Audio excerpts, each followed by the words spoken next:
Welcome into another edition of Bet. I'm your host, Anita Marks. We're here with you on Monday, Wednesday, and Friday, getting you ready for the Super Bowl, amongst other things. Youngman Soup's going to join us on the show. We'll talk a little NBA. Why not after the big trade that went down with Kyrie Irving, of course, the Nets and the Dallas Mavericks. We'll also hear from Adam Teicher and Tim McManus. Teicher, of course, covers the Chiefs. McManus covers the Eagles, two of the most wanted men here on our ESPN platforms. But let's welcome in Om. Good evening. How you doing? Great to see you, my friend. Hi, Anita. What's going on? You're going on. That's what's going on. Let's dive into it. Reaction or no action? You know how this works. You've played this game before. Miles Sanders, running back for the Philadelphia Eagles, scores the first touchdown. You can get that at plus 575. Reaction or no action here, Om? Anita, I like no action. Look, I understand the Eagles led the league in rushing touchdowns this season. They scored a league-high 62 points on opening drives, and they did it in the playoffs too. Touchdown going to Goddard and then Miles Sanders. It makes sense to run the ball and keep the ball out of Mahomes' hands. But get this stat, Anita. In the last 13 Super Bowls, the team that led in rushing lost 7 of those Super Bowls. I like Jalen Hurts scoring in some form or fashion, whether it's a pass or him keeping the ball and running it himself. I'm taking no action on this. I'm on the opposite side here. I'm going reaction. I think a big reason why Miles Sanders is not on the forefront or really on the front burners, because the last 2 games the Eagles have played have been blowouts, with all due respect to the Giants and the 49ers. So we've seen a lot of Gainwell. We've seen a lot of Boston Scott because they haven't had to use Miles Sanders. But keep in mind, he had an unbelievable season. He averaged 4.9 yards per carry, almost 75 yards per game. And with this Eagles offensive line, they scored 4 rushing touchdowns against the 49ers, the best rushing defense in the NFL. And I think they're going to have a big commitment to the rushing game. You can run on Kansas City, especially that's how you counter that attack with Chris Jones and Frank Clark trying to get after Jalen Hurts. So reaction here for me. Question number 2, LeBron James breaks the scoring record with a free throw. You can get that at plus 350. Reaction or no action, Om? I need a no action here for me. Listen, LeBron James is a historian. He is as good as anybody in the history of NBA to knowing what the moment means and delivering on that. I was in Washington when he passed Karl Malone for second in the all-time list. Guess how he did it, Anita? He scored on a pick and roll, just like Karl Malone did on so many of his points. LeBron knows that this moment will be immortalized forever. He's not going to do it at the free throw line, Anita. He's going to find a way to do it in a dramatic fashion. No action for me on this one.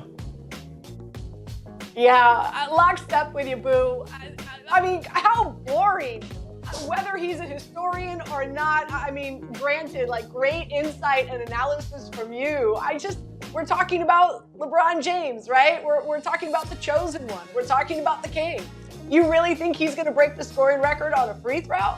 No way. I just don't. It has to be in that grand king-like fashion.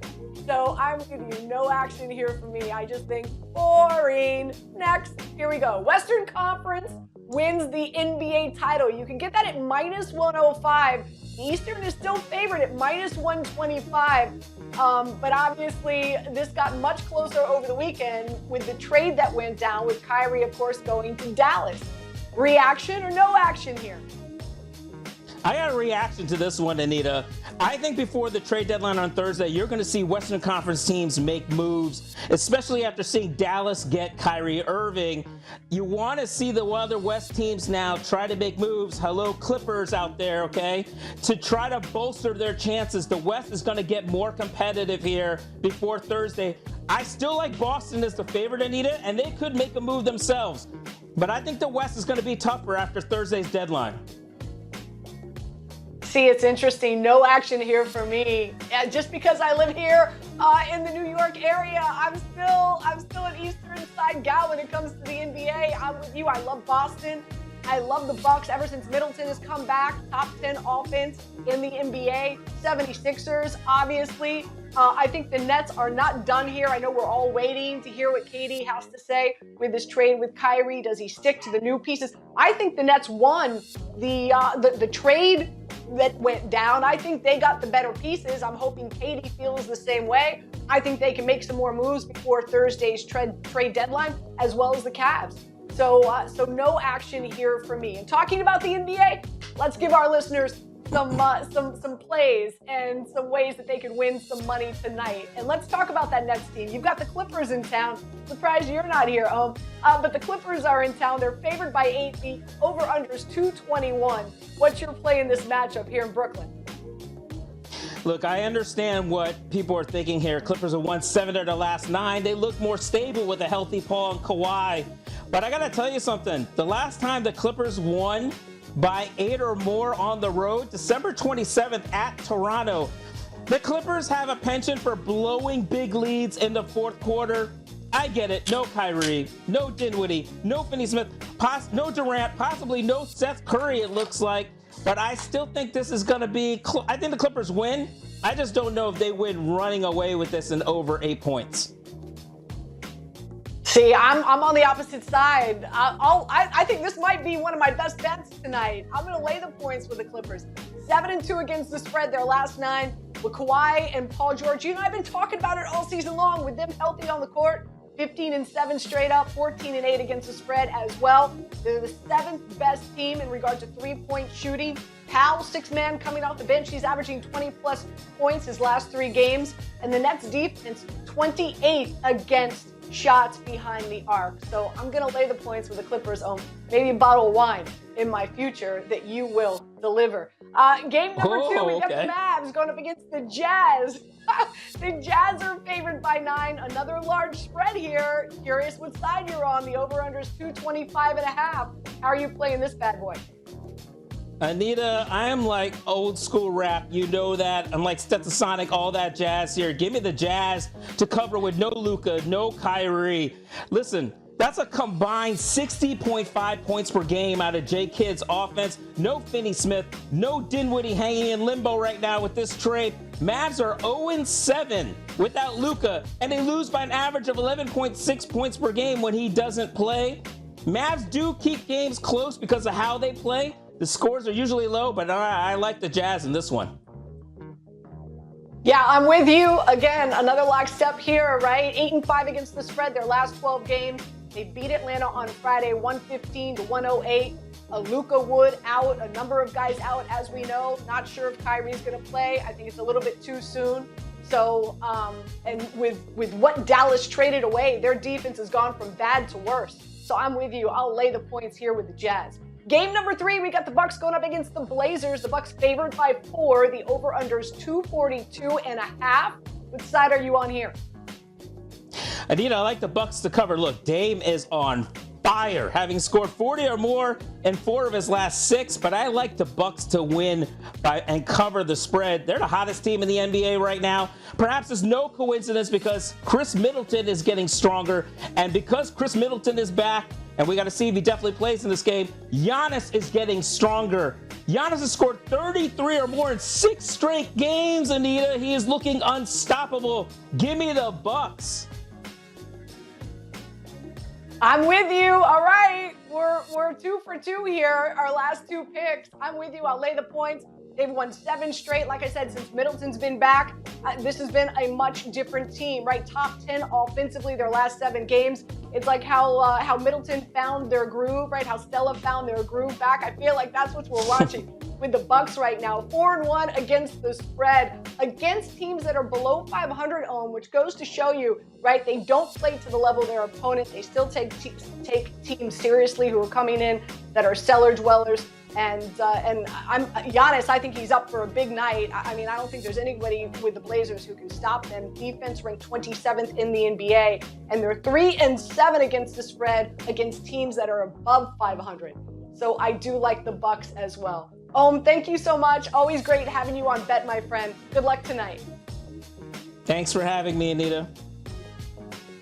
You got it. You got it. All right, we go from the hardwood to the gridiron. It's Super Bowl, baby. Two of the most wanted men on all of our ESPN platforms, and we have them here on Bet. Let's start with Adam Teicher, coming to us from Glendale, Arizona. Adam, I hope you brought your sunscreen. Weather there looks absolutely fantastic. But let's start with Patrick Mahomes and the ankle. We know how he fared last week. We saw him tweak it a little bit in the game, but now he's had quite a bit of time to heal. What's his status right now? What's he saying? How's that ankle feeling as we get closer to Super Bowl? Yeah, I saw him, Anita, at practice most recently last Friday. It looked like he was driving off that back foot, that right foot where the ankle issue is. He looked like he was driving off that fairly well. So I think with another week, he should be in pretty good shape. The Chiefs were optimistic that he would be in better shape for the Super Bowl than he was for the AFC Championship game. So that should be good news. But he said he did not aggravate the ankle at all. So in the AFC Championship game, so he should be on a pretty good path for this game. So as we know, Patrick Mahomes has faced 4 teams that were in the top 10 in passing defense this season. He's 4-0 against them with 10 passing touchdowns. Has Patrick talked about any concerns about facing this Eagles defense, which, as we know, we're told time and time again, their pass defense the best in the NFL? Yeah, he has. He threw 5 touchdown passes against the Eagles last season when the Chiefs and Eagles played in the regular season. But as he noted last week, that's a totally different Philadelphia defense. A lot of new faces. They do some different things. Hassan Reddick, of course, was not with the Eagles last year. So he said he's preparing for a completely different Philadelphia defense than the one he faced last season. So as we know, this is the Chiefs. This is their 3rd trip to the Super Bowl in 4 years. In terms of health, is this the worst shape that they are in? Because again, we know that there's some injuries here to the wide receiving core, the linebacking core, obviously Patrick Mahomes. So injury-wise, going into the Super Bowl, how do they fare compared to the last 3 times? Well, Anita, don't forget their offensive line was in tatters when they went to the Super Bowl last time, 2 years ago against Tampa Bay. Both their tackles were out. A couple of their other starters in the interior were out. So they were really patching things together with guys they pulled off the street, practice squad type guys. They really were in bad shape. They're not as bad as you might think this week. They seem to be pretty optimistic that everybody, all their injured receivers except for McCole Hardman can play on Sunday. We'll see if they're right. That would be Juju Smith-Schuster, Kadarius Toney, and Justin Watson. But the Chiefs were optimistic that all 3 of those guys could be available to play. So we'll see how the week goes here. But I think as of right now, the only one they know is out is McCole Hardman. They put him on injured reserve today.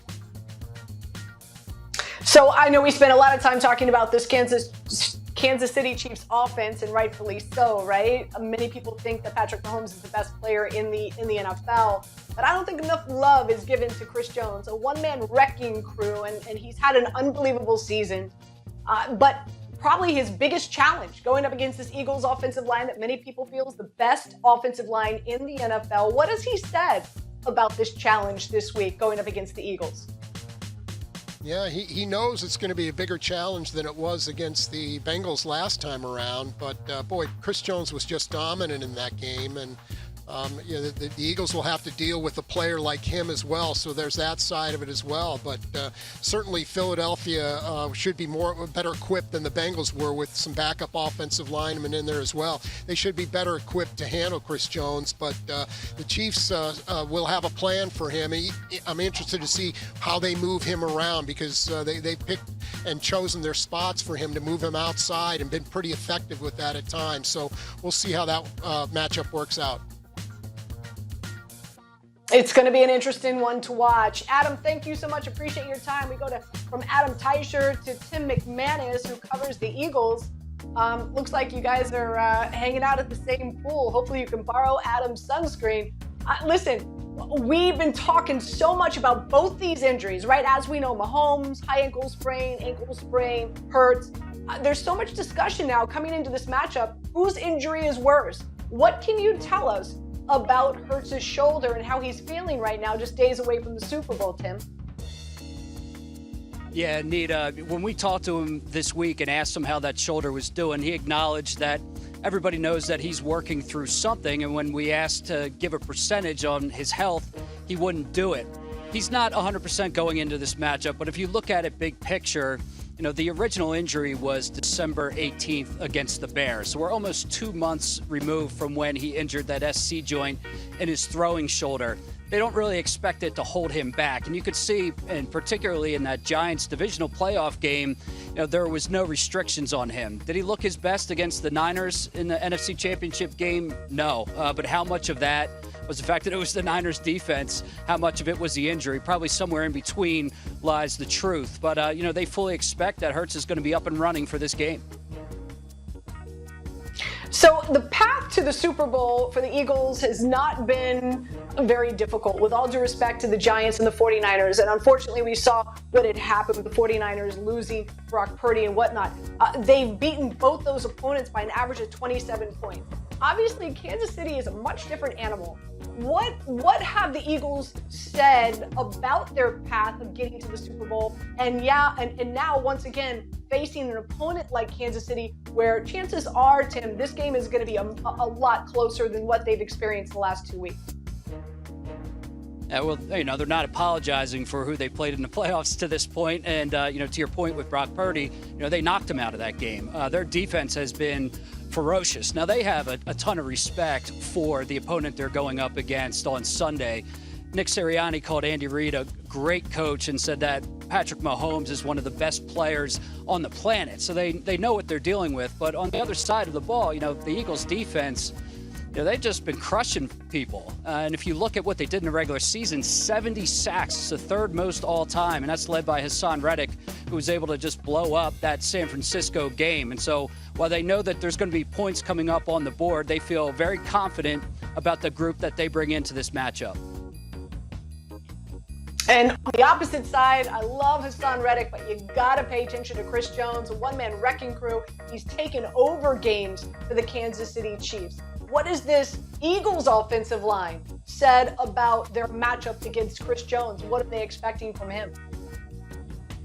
Oh, they know that he can be a game wrecker, and that's really, like, you have to circle one of the most important matchups in this game, and it's going to be Jones up against left guard Landon Dickerson, who comes in with an injury. He hurt himself against the Niners. He has a hyperextended right elbow, and he plans to wear a support brace on that elbow. He's not going to be 100%.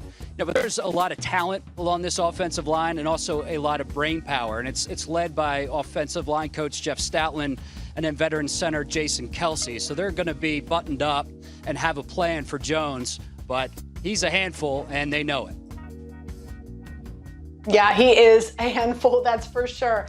So the Eagles have decided to wear their green jerseys, right? And we know how athletes are superstitious.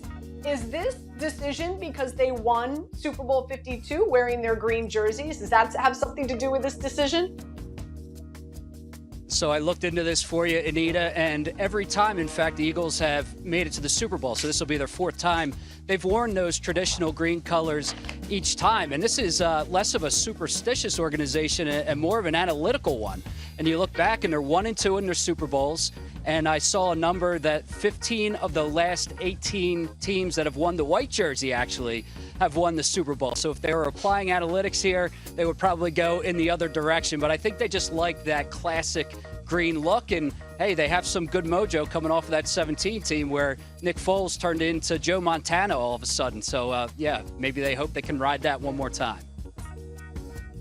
So I'm sure you and Adam have gotten real close, considering both your teams obviously have advanced this far. I'm curious, any wager between the two of you? Like, if Kansas City wins, do you send him some, Philly cheesesteaks? If the Eagles win, does he send you like the most ultimate KC barbecue? Anything going on between you and Adam in regard to personal wagers? Not yet, but I would love to get my hands on some of that Kansas City barbecue, and I feel pretty confident that the Eagles are going to win this game. So thank you for planting that seed, and as soon as we get off of here, I'm gonna put that wager to Adam. I love it. Thank you so much, Tim. I really appreciate it. I know this is going to be a busy week for you. Hopefully we'll see you again on Bet at some point in time. All right, so it's time for me to give you my official play. And I know it's only Monday.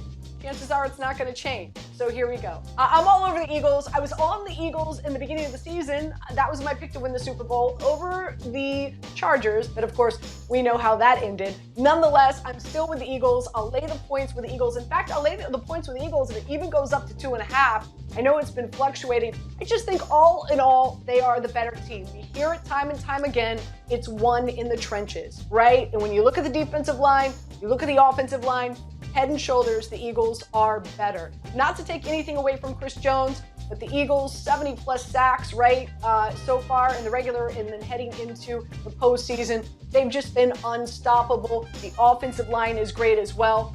And I've got some major concerns in regard to Kansas City and the injuries that they're facing. Mecole Hardman, as we know, he's been placed on IR, so he's out. Even if Juju Smith-Schuster and Kadarius Toney play, how effective will they be? And I'm sure it's going to come down to Travis Kelce, but here's the thing. In order to open up that area, that 12 to 15 yards in the middle of the field area for Travis Kelce, you need to take the top off the defense. You need wide receivers who are going to threaten, right, to extend the play that's going to open up things in the middle.